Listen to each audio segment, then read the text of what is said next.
Minha comunicação mudou depois que eu entendi isso.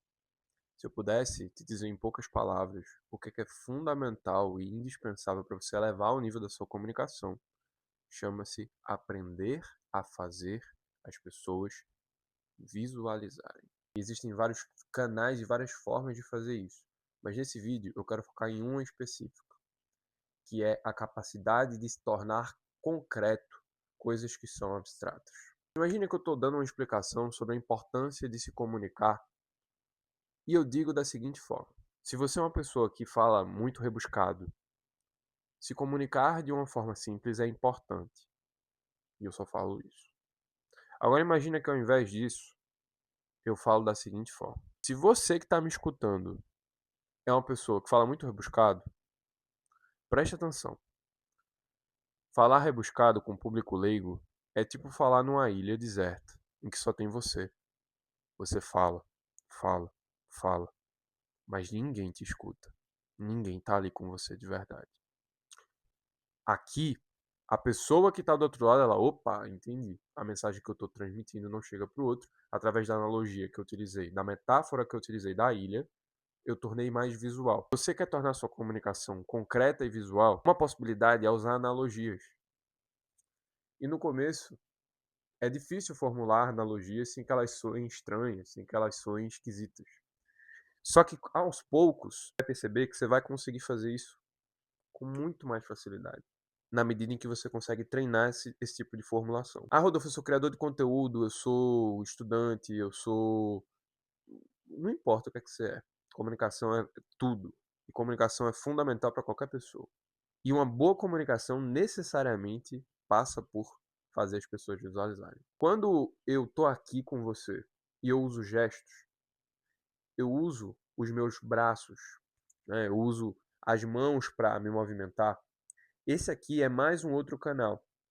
Eu estou pegando não só o teu canal auditivo, mas eu estou pegando o teu canal visual também. Quando eu digo tornar visual, pode ser tornar visual concretamente. Então, quando eu faço o gesto, você consegue ver o gesto, você consegue visualizar o movimento que eu estou fazendo e como que esse movimento tem relação com o que está saindo da minha boca. Mas existe também a visualização, que ela é cerebral, que é quando eu consigo, do ponto de vista cognitivo, fazer a pessoa criar uma imagem mental na cabeça dela sobre o que eu tô falando.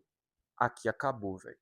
Aqui você chegou no mais alto nível da comunicação. E existem níveis de concretude. Então, eu posso, por exemplo, dar um exemplo, e quando eu dou um exemplo de alguma coisa, fica visual.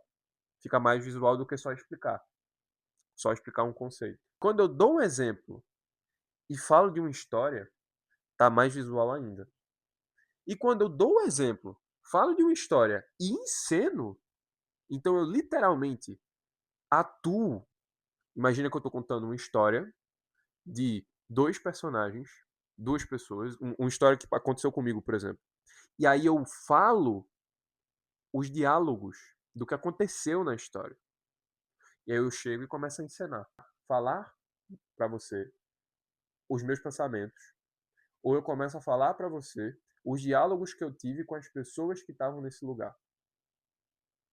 Tô contando a história do dia que eu quase morri num acidente de avião. Isso é meio verdade, porque acho que é um pouco exagero dizer que foi quase um acidente, porque não foi. Foi só um pouso de emergência, tipo assim. Mas, concretamente, isso aconteceu comigo. Então, eu tava voltando de Belo Horizonte, né, e tal. E aí, cara, o avião tava indo pra Recife, que é onde eu moro. E aí, mano, tipo assim, quando o avião decolou, passou aí uns 15 minutinhos, eu olhei na cadeira e eu percebi que o avião tava desviando da rota de Recife. Eu falei, mano, o que é que tá acontecendo? Que porra é essa? E o avião continuou fazendo curva pra esquerda. E eu fiquei sem entender. Eu falei, vai, mas Recife é pra cá, por que, que o avião tá fazendo curva pra esquerda? E aí, beleza, a coisa continuou e tal, não sei o que. E aí, daqui a pouco, ele fez quase um 360 graus, assim. Eu falei, mano, não é possível. Eu vou morrer, mano. Tipo assim, eu sempre tive medo de avião. E aí, em uma das poucas oportunidades que eu tenho de voar, né, tipo assim, acontece isso. E aí, daqui a pouco, velho, quando eu olho pro mapinha de novo, tá lá. Ele geralmente diz o aeroporto de destino e o aeroporto de partida. O aeroporto de partida era Belo Horizonte, o aeroporto de destino, Recife. Agora tava, aeroporto de partida, Belo Horizonte. Aeroporto de destino, Belo Horizonte. Ai, eu vou morrer, pô. E aí tudo bem. Tentei manter a calma, até que o piloto chega, pega o negócio para falar com a tripulação e fala assim: então, gente, infelizmente tivemos um problema técnico na aeronave, estamos tendo que retornar ao aeroporto de Belo Horizonte. Deus é meu dia, é isso. É assim que eu vou morrer, assim que minha história termina. Ok. Chega de história, tipo assim, essa história é real, inclusive, mas qual que é o ponto? Aqui, você tá visualizando a parada. Você tá vivendo junto comigo a história, sacou? Aqui eu não tô só te contando como se eu não tivesse vivido. Eu vivi a parada. Eu posso te contar o que eu pensei. Se tivesse diálogos, eu poderia contar esses diálogos, mas aí no caso o diálogo foi o piloto falando com a tripulação, ok?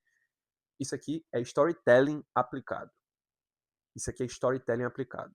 Quando eu consigo contar uma história de forma imersiva, não existe absolutamente nada. E de forma imersiva e objetiva, tá? Porque tem gente que enrola muito para contar uma história. Gente, a gente tá numa época de economia de atenção. As pessoas de verdade precisam que você seja objetivo. Então, fala direto o diálogo, fala direto o ponto que você tá trazendo. Aqui, cara, isso aqui é roubado demais. Provavelmente, se você fizer isso de uma forma legal, as pessoas vão prestar atenção em você. E dá para você fazer isso, inclusive, numa palestra. Você pensa assim, não, isso é só comunicação informal, né? Para eu conversar com os amigos. Não! Se você faz isso aqui quando você está numa palestra, você ganha as pessoas da plateia. Ah, Rodolfo, mas por que eu vou fazer isso numa palestra? Por um motivo muito simples. Você pode fazer uma história que tenha o objetivo de, ao final, trazer uma reflexão importante, linkando ela com o tema que você está trazendo. Obviamente, você vai ter que escolher a história, colocá-la no roteiro, né, no seu script de apresentação. E dá, inclusive, velho. Você tem que desencanar com essa coisa de, ah, não, porque tem que. Cara, às vezes, literalmente, uma história é só uma história para entreter.